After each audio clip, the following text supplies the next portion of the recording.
प्यारे साथियों,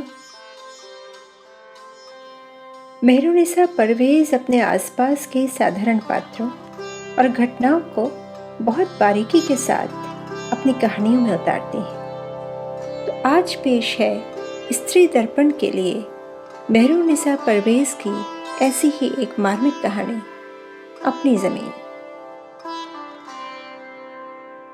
गोदावरी ने हताश होकर हारी, सोनी और रो रो कर छिली आंखों की कोर से एक बार फिर अपने मृत बेटे पर नजर डाली और फिर पति के दुख से जड़ हुए चेहरे को देखा, जो पिछले एक सप्ताह से भागते भागते थक गया था और इतनी भाग दौड़ के बाद भी बच्चा बच नहीं पाया था। चारों लड़कियां रो रो कर थकी सी सुन्न दीवार से टिकी बैठी थीं। अस्पताल का वही एक सप्ताह पुराना सन्नाटे से भरा चिर परिचित वातावरण था। सारी हलचल पहचानी सी थी। दुनिया का सारा काम उसी गति, उसी रफ्तार से चल रहा था।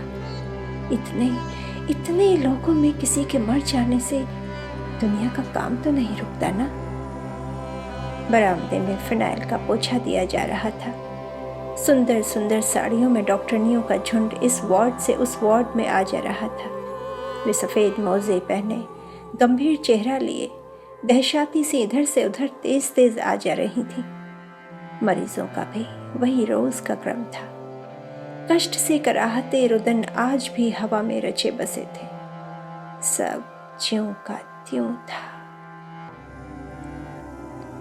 बस इतना अंतर हो गया था कि कल तक उसकी गोद में खेलता एक बच्चा लेटा रहता था और आज वह चुप निष्प्राण पड़ा था, बिना हिले डुले। आज न उसकी आवाज थी, न जिद, न कोई मांग। आज वो शांत पड़ा था। उसकी आंखों पर ढकी पलकें पत्थर की तरह ठंडी और भारी हो गई थी। वह जब भी बेटे को निहारती, उसका कलेजा मुंह को आता। ऐसा जान पड़ता कलेजा मुंह के रास्ते बाहर आ जाएगा। वह चाहती थी कि इतनी जोर से रोए कि सारी दुनिया को इस छोर से उस छोर तक सुनाई दे। सबको पता चल जाए कि उसका बेटा उससे छिन गया है, पर वह ऐसा नहीं कर सकती थी। उसकी ममता भरी सिसकियां कलेजे में घुट कर रह गई थी। जब डॉक्टर ने बच्चे की जांच कर नर्स से कहा था, बच्चा मर गया है, लाश उसके घर वालों को सौंप दो, तो वो पागलों सी फटी फटी आंखों से बच्चे को देखती भयानक आवाज में रोई थी। कहते हैं माँ जब दुख से रोती है तो धरती भी हिल जाती है, पर थोड़ी देर बाद ही मुंह में आंचल ठूंस कर उसे अपनी सिसकी खोंट देनी पड़ी थी। पति ने उसे समझाया था, अस्पताल में रोना सख्त मना है, जनक चला गया है गोदावरी। पति ने बच्चे की लाश को दोनों हाथों से पागलों की भांति समेटते हुए कहा था। सिसकते कराहते वे लोग बाहर लॉन में आ बैठे थे। वो ठगी सी सिर पीट रही थी। जब आदमी पर दुख पड़ता है तो सहसा विश्वास नहीं होता, पर ज्यों ज्यों क्षण बीतते जाते हैं सत्य को स्वीकारना पड़ता है। अभी कल ही तो जब जनक को लेकर वे लोग शहर आए थे तो वो बोला था, बाबा लौटते में लश्कर से नई बुशर्ट ले देना।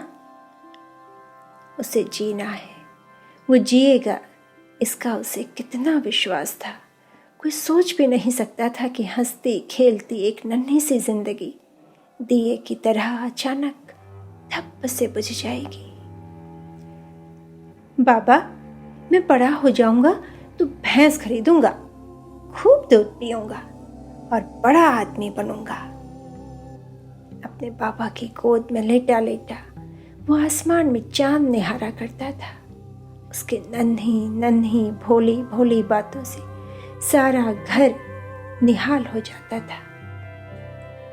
लगातार एक के बाद एक 4 लड़कियों के जन्म के बाद जनक ने जन्म लिया था। उसके जन्म से कितनी प्रसन्नता हुई थी सबको। हमेशा पैर की ठोकर देकर बात करने वाली सास ने भी पहली बार अच्छे से बोला था। अपने हाथों से असली घी में हरीरा बनाकर खिलाया था। लड़की के जन्म से उसे लगा था उसके सारे कष्ट समाप्त हो गए हैं। वरना उठते बैठते सास उसे कोसती रहती थी। उसके बेटे का धन समाप्त करने, खून चूसने को लक्षणी आई है। चौथी बेटी के सौर के समय जब दाई ने सास से कहा था, कन्या जन्मी है, तब उसने अधखुले फाटक से सास का मुंह देखा। उसके बाद फिर सास की शक्ल नहीं देखी थी। उसे घी हरीरा कुछ नहीं दिया गया था। वो खाट पर पड़ी पड़ी किस्मत को कोसती रोती रहती थी। जब तीसरी बेटी हुई थी तब सास 2 दिन तक आंचल के छोर में तंबाकू बांधे घूमती रहती थी कि मौका लगते ही नवजात बच्ची के तालू में तंबाकू रख देगी। तंबाकू रखते ही 1 घंटे में बच्ची के प्राण निकल जाते। दाई ने उसे संकेत दे दिया था और वो अपनी बच्ची को छाती से चिपकाए निगरानी करती रही थी। एक क्षण भी उसे अपने से अलग नहीं किया। चौकसी में वो सारी सारी रात बच्ची को गोद में लिए बैठी रहती। हार कर बाद में सास ने अपना इरादा बदल लिया, पर उसका क्रोध गालियों में कोसने में निकलने लगा। चूल्हे में जलती लकड़ी तक से वो लड़कियों को मार बैठती थी। दुखों से भरी ऐसी काली रात के बाद सुख की भोर भी हुई थी। सारे घर में हलचल थी, खुशियों का वातावरण था। ससुर ने बंदूक उठाकर हवा में चलाई थी और सारे गांव को सूचना दी थी कि उनके घर वारिस पैदा हो गया है। खुशी के मारे स्वयं उसकी आंखों से आंसू बहने लगे थे। इतने ढेर दुख देखने के बाद, लड़कियों की मां बनकर लानतें सहने के बाद उसे बेटे की मां बनने का मौका मिला था। उसके कमरे के बाहर रात भर गांव की औरतों ने ढोलक बजाकर बधाइयां गाई थीं। खुद सास अपनी शादी का ओढ़ना पहनकर नाची थी, जिसे देखने सारा गांव जुट गया था। बूढ़े पैरों में यौवन की थिरकन भर गई थी। ससुर ने बिरादरी की पांत बुलाई थी और स्वयं सिर पर साफा बांधकर छाती तान कर हुक्का गुड़गुड़ाते हुए सबसे बधाई स्वीकारी थी। हमेशा बेटे की मां बनी रहने पर गर्व करने वाली सास पहली बार बेटी के लिए रोई थी। मेरी बेटी होती तो उसे भतीजे को काजल लगाई में इतना देती कि उसका घर भर जाता, पर मेरे भाग्य खोटे, 2 बेटे ही हुए। सास ने हर नेक दस्तूर बड़े मन से किए थे। दिन हफ्तों में, फिर महीनों में, फिर साल में बदल गए और नन्हा जनक 7 साल का हो गया। जनक 7 बरस का था और 7 जगह से ही उसके ब्याह की बात आ गई थी। ससुर ने मूंछों पर ताव देकर बात लौटा दी थी। भर 9 का होगा मोड़ा तब बात लेंगे। पर किसे पता था होनी नाग बनकर डसने बैठी है। जनक को अचानक बुखार आया। गांव में लोगों ने कहा, इस साल आम में ज्यादा बौर आया है, इसी से बच्चों को बुखार आ रहा है। धीरे धीरे बुखार बढ़ता गया। सरकारी अस्पतालों के डॉक्टरों ने देखा तो कहा, पीलिया हो गया है। दवा, दारू, झाड़ फूंक सब करवाए, पर बुखार नहीं उतरा। आखिर डॉक्टर ने हाथ टेक दिए, ग्वालियर के बड़े अस्पताल ले जाओ। फिर वे लोग बस में बैठकर शहर की ओर चल पड़े थे। स्त्री दर्पण के लिए आप सुन रहे हैं प्रख्यात कहानीकार मेहरुनिसा परवेज की अपनी जमीन। गोदावरी क्या सोच रही है, अब क्या करें? बच्चे का क्रियाकर्म करना है। मैं सुबह चक्कर काट आया, कोई भी टैक्सी वाला लाश ले जाने के लिए तैयार नहीं है, और जो तैयार होता है वो पूरे 500 रुपए मांगता है। पति ने हताश होकर उसे बताया, नहीं, मेरे बेटे को गांव ले चलो, सबको उसका मुख दिखा दो। यहाँ परदेश में किसके सहारे करोगे मेरे बेटे को?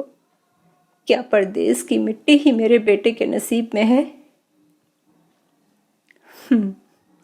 आखिर माँ बाप भी तो देख लें बेटे का मुंह, कहकर पति चुप घुटने मोड़कर उदास बैठ गए।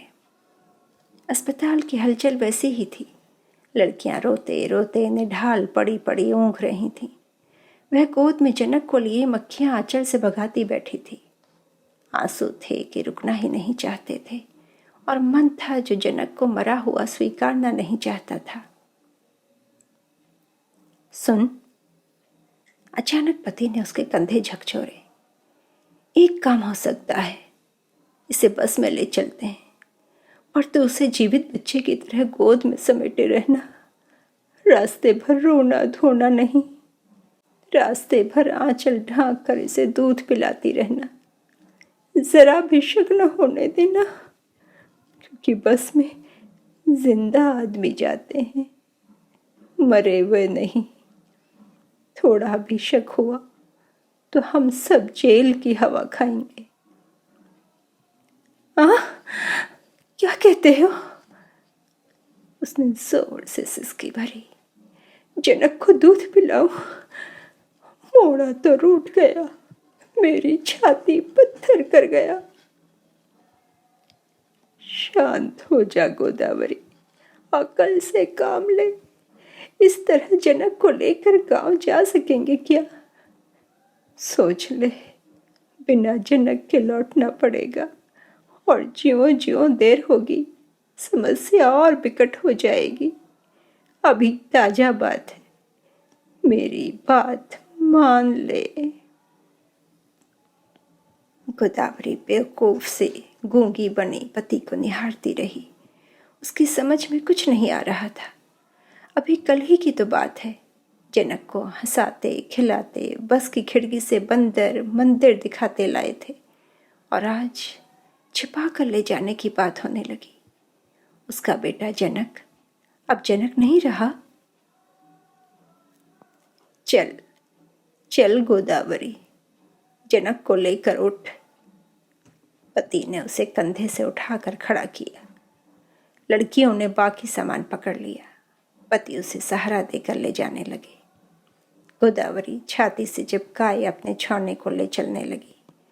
उसे धूप न लगे सो उसने उसे आंचल से ढांक लिया था। चलते चलते जनक का पैर हिल डुल रहा था तो उसे लगा कि दुनिया झूठ बोलती है। बच्चा जिंदा है और उसकी छाती में मुंह गाड़े शांत नींद सो रहा है, थका सा। लंबी बीमारी ने उसे कितना कमजोर कर दिया है। बस स्टैंड आते ही पति उससे हटकर चलने लगा, साथ ही हिदायत देने लगा। देख, सारे रास्ते रोना मत गोदावरी, मन को पत्थर कर ले। जनक को गांव ले जाना है। गोदावरी ने कलेजा पत्थर कर लिया। ममता की चीखों को, रुदन को उसने दांतों से भींच कर भीतर रोक लिया। नहीं, वो नहीं रोएगी। उसे अपने बेटे को अपने घर ले जाना है। वो घर जाएगा। वो माँ है, और माँ होकर बच्चे को परदेश में अजनबियों के हाथ सौंप जाएगी क्या? वे लोग बस में बैठ गए। वो पत्थर की मूर्ति बनी बैठी रही। कंडक्टर 2 बार आया। अजी, गोद के बच्चे का भी टिकट लगेगा, दिखाओ कितने बरस का है। सो रहा है बाबू, टिकट तुम ले लो, 7 बरस का छोरा है। पति ने फंसे गले से कहा। बड़ी गहरी नींद में है, शोर से जरा भी नहीं उठ रहा। कंडक्टर ने टिकट पति को थमाते हुए अपनी दरियादिली दिखाई। हाँ बाबू, बड़ी गहरी नींद में है, कहते हुए पति के गले से जोर से सिसकी उठी, फिर गले में घुट कर रह गई। सारे रास्ते वो चुप बनी बैठी रही। बच्चे को छाती से चिपकाए वो फटी फटी आंखों से सामने बिछी डामर की सड़क को निहारती रही।